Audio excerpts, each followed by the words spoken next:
Today topic is solar power plant.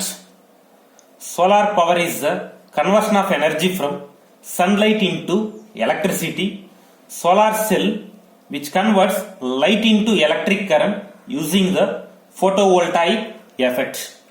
Coming to the solar energy, the energy from the sun that reaches the earth is called solar energy. That is, in the space, that energy we are receiving in the earth surface to convert that light energy into electricity, that is nothing but solar energy.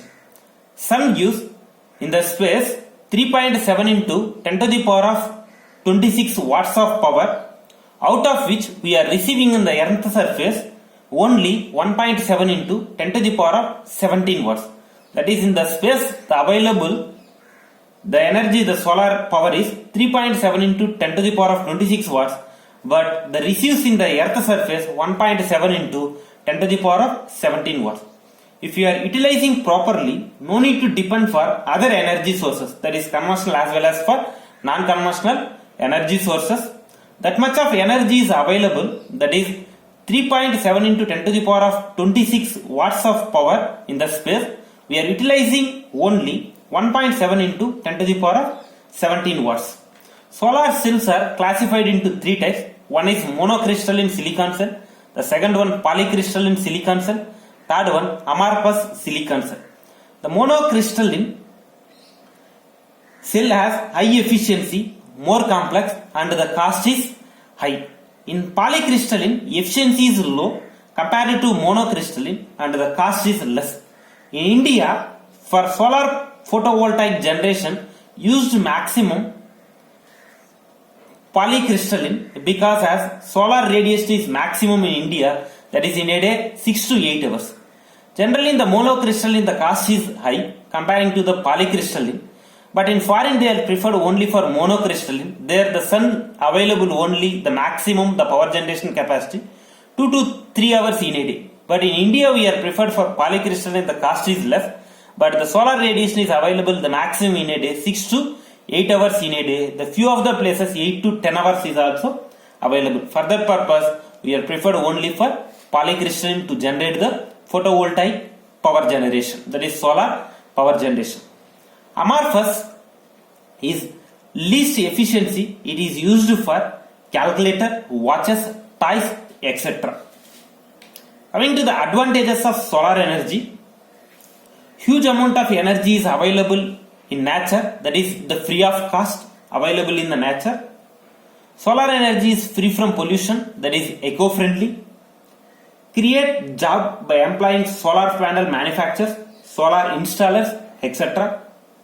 Solar energy used for three applications. One is for thermal application, electrical application, and chemical application. The thermal application is used for solar water heating and space heating, etc. Electrical application is used for power generation purpose, for lighting purpose, and chemical application is used for medical industries. It can be utilized without highly specialized skills. At the time of erection, the skilled person is required. Once the erection is completed, after that, the no need for the skilled person. Only one person can operate the solar power plant. That is the advantages of solar energy. If coming to the disadvantages of solar energy, in solar power plant, we are generating the power only in the daytime, but we want to utilize the night time, the electricity, use batteries to store extra power to use at night. And initial cost, that is the capital cost, is very high comparing to the remaining power plant. Availability of solar energy depends on weather condition. We can generate the power only daytime. We can't generate the power in night time, and during cloudy days and during rainy days we can't generate the power. This is the major drawback of solar energy. And large area is required, that is open space area, to collect the huge amount of energy. These are the various drawbacks of solar energy. Coming to the solar radiation reaching the earth surface, the solar radiation that passes earth atmosphere is either reflected off snow, ice, or other surface is observed by the earth surface. Generally in the space, it releases 3.7 into 10 to the power of 26 watts of power, but it reaches into the earth surface only 1.7 into 10 to the power of 17 watts. It consists of two layers. The ground layer is nothing but earth surface layer, and the middle layer is nothing but upper limit of atmosphere. The remaining is nothing but the solar radiation. Here it is not directly entering to the earth surface. Here some of the absorption particle is there. One is for absorption, scattering, and it consists of three things. One is for direct radiation, another one is diffuse radiation, next one is for global radiation. The atmosphere on the earth surface are atmosphere without cloud and with cloud. Absorption means in that some of the receiving the earth surface, the middle particle is absorbed of solar radiation in the atmosphere due to presence of ozone, water vapor, and also gases like carbon dioxide, carbon monoxide, oxygen, nitrogen, etc. The second one is scattering. The scattering of solar radiation in the atmosphere are mainly due to air molecule, gas molecule, as well as dust and water droplet.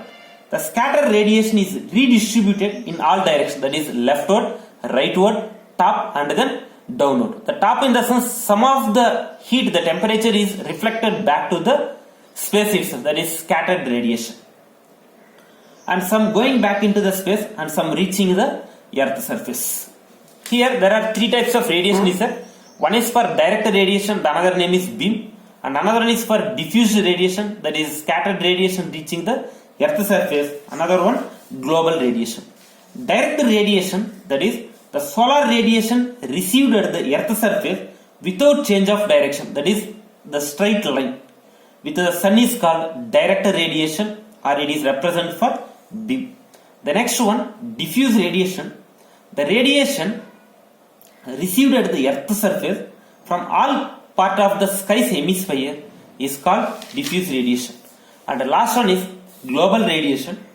It is sum of the both direct radiation and diffuse radiation at the earth surface is called global radiation. This is the solar radiation reaching the earth surface, but in the space it releases the 3.7 into 10 to the power of 26 watts, but finally we are receiving in the earth surface 1.7 into 10 to the power of 17 watts. Middle so many disturbance is there. One is for absorption, scattering, and direct and then diffuse radiation. Finally we are receiving for the power is 1.7 into 10 to the power of 17 watts.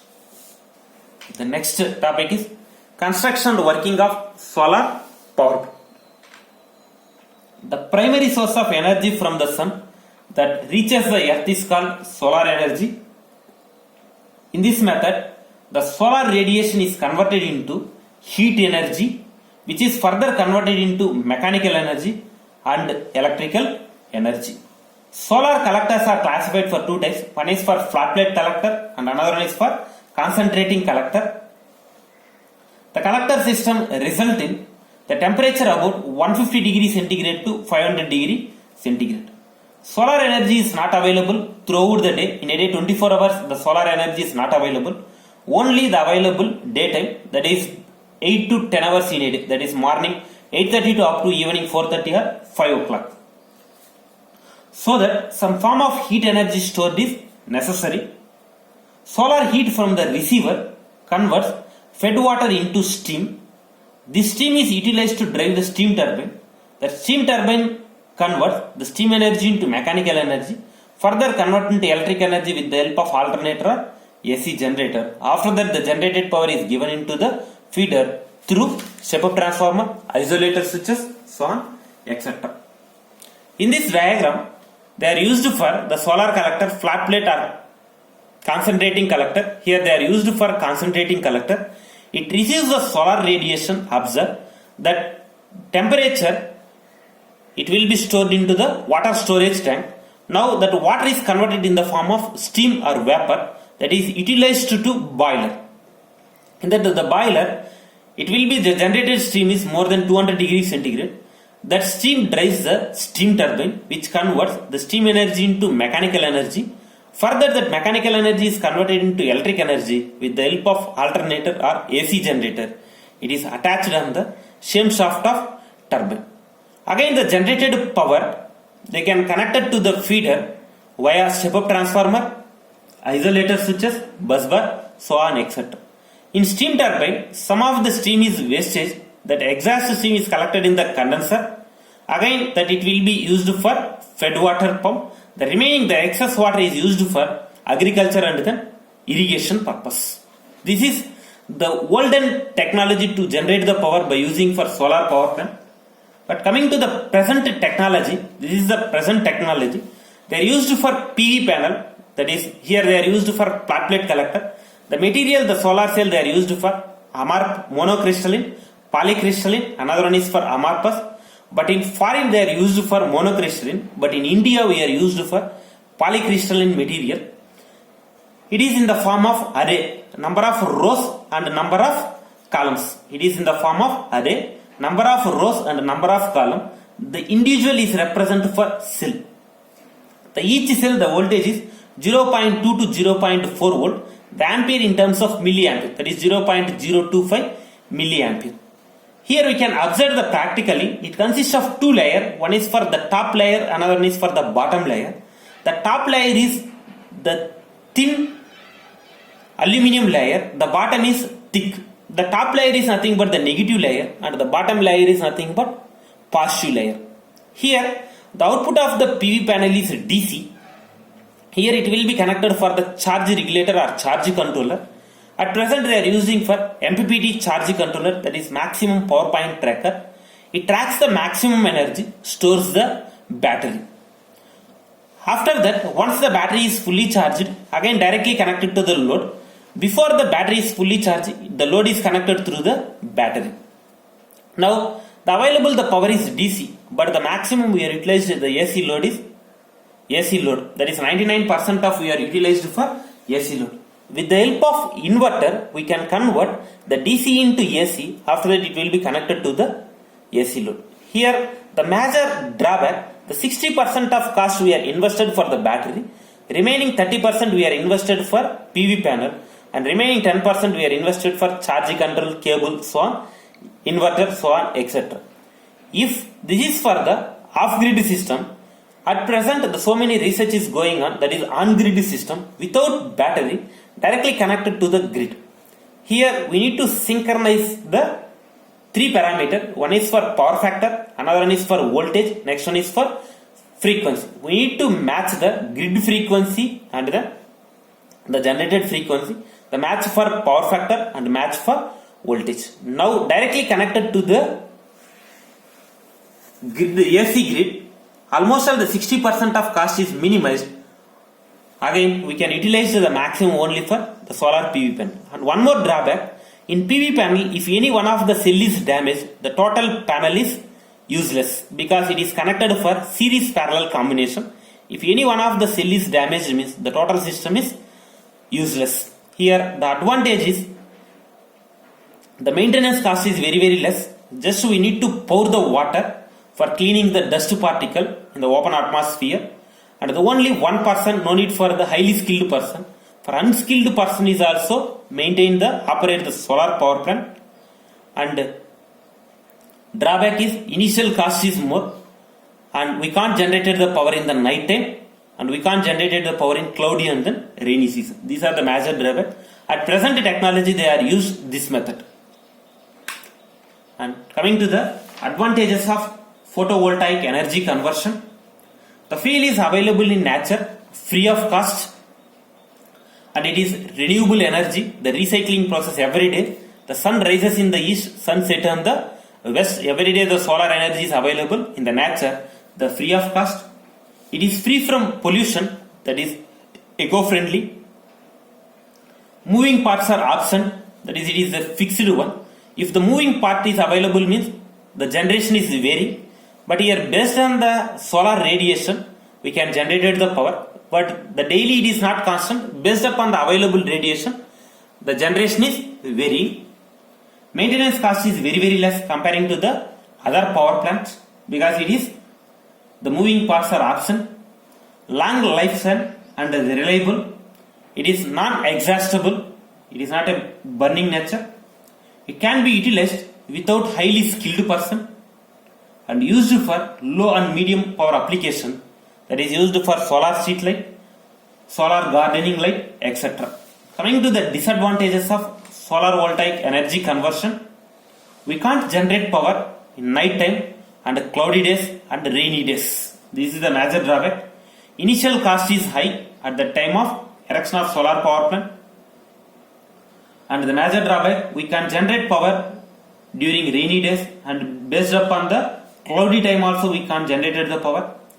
Requires large open space area to install the solar power plant. It should be observed for solar radiation. Requires storage battery, that is we can supply the night time as well as for cloudy days and then rainy days. Efficiency is very less comparing to the other power plants. Already we have discussed the renewable energy sources is not continuous and constant power generation and generate the less amount of power. Due to that the efficiency is very less. Coming to the applications of solar photovoltaic system is used for, there are three types of application. One is for thermal application, electrical application, another one is for medical application, that is chemical application. In thermal application it is used for solar water heating as well as for space heating. And coming to the lighting application, that is electric application, solar lighting system, solar vehicles, solar watches, solar toys, etc.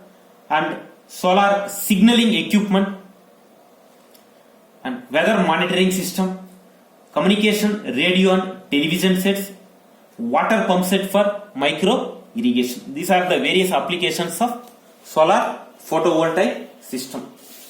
Today's sections we are covered for what is solar energy, how we can utilize the solar energy in terms of thermal energy or electrical energy or medical energy, and what are the advantages of and disadvantages of solar energy. Next we have seen about solar radiation reaching the earth surface. It consists of three parameters: direct radiation, diffuse radiation and global radiation. And the construction and working principle of solar power plant, that is the olden technology as well as the present technology, and what are the advantages, disadvantages and applications of solar photovoltaic system. The next section we will see about the solar collector, how we can store the various methods of solar energy storage. That's all. Thank you.